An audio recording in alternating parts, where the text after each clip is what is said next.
देश की भीषण वित्तीय परिस्थिति के दृष्टिगत मंत्रिमंडल में चर्चा करने के बाद सभी मंत्रिमंडल वाले के सदस्यों ने ये तय किया कि जब तक प्रदेश की आने वाले समय में जो सुधार और अच्छा नजर आता है, 2 महीने तक ना पे लेंगे, ना टीए लेंगे, ना डीए लेंगे। और यही अनुरोध मैंने जब अपने सीपीएस साथियों से कहा, उन्होंने कहा 2 महीने तक हम भी नहीं रहेंगे। महज ये छोटा सा अमाउंट है, लेकिन एक सिंबॉलिक अमाउंट है। ये चाहे 1 करोड़ है, चाहे 1.5 करोड़ है, जितना भी है, लेकिन एक सिंबॉलिक है।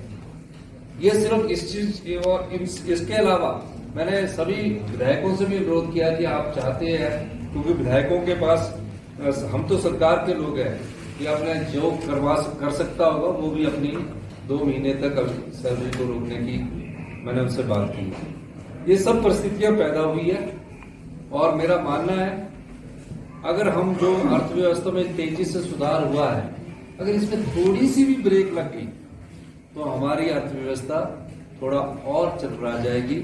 इसलिए हम इस पर अर्थव्यवस्था पर ब्रेक लगाना नहीं चाहते हैं। और मैं अपने सभी सरकारी कर्मचारियों और अधिकारियों से भी कहना चाहूंगा, आपका डीए हमने देना है, आपका एरियर में हमने देना है। ये सब चीजें साथ साथ चलती है और जल्दी ही हम, जैसे ही हमारी स्थिति में सुधार हो रहा है, अर्थव्यवस्था में बहुत तेजी से सुधार हो रहा है, कभी 1 महीने ट्रेजरी कम होती है, 1 महीने ज्यादा आती है, और इस सुधार में हम बढ़ रहे हैं। चाहे ट्रांसपोर्ट सेक्टर में सुधार हो रहा है, चाहे बिजली सेक्टर में सुधार हो रहा है।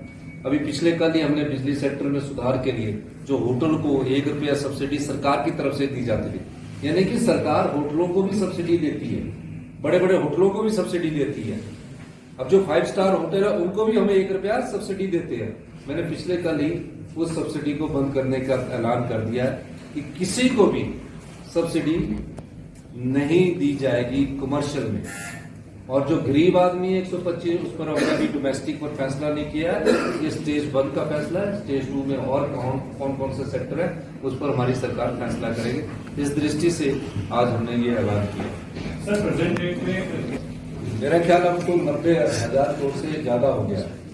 और जो सरकारी कर्मचारियों की देनदारी और निकाल के पहले 10,000 करोड़ थी, जो हमने देनदारियां दी, 1,000 करोड़ कम कर लीजिए, 9,000 करोड़ की और देनदारियां सरकारी कर्मचारी और अधिकारियों की। एक बात और मैं बताना चाहता हूँ, हमें कैपिटल एक्सपेंडिचर भी करना है, हमें रोडों पर भी पैसा खर्च करना, तभी अर्थव्यवस्था में सुधार होता है। पीने की पानी की योजनाओं पर भी हमें खर्च करना, तभी अर्थव्यवस्था में सुधार होता है। ये कैपिटल एक्सपेंडिचर बोलते हैं इसको कैपिटल एक्सपेंडिचर बोलते हैं।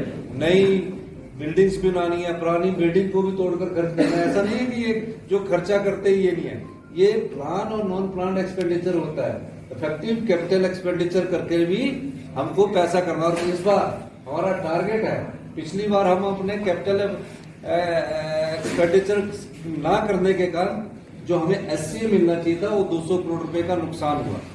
क्योंकि जो पैसा हमें एक साल में रोड, सड़क, बिल्डिंग, सब पानी, सब पर खर्च करना पड़ता है। इस बार का टारगेट हमारा 6,000 करोड़ का है, वो भी हमें कैपिटल एक्सपेंडिचर करना पड़ता है। लेकिन वित्तीय स्थिति को कंट्रोल करने के लिए हमारी सरकार ने ये कार्य किया। जो है शराब को बढ़ाने का आरोप लगा है।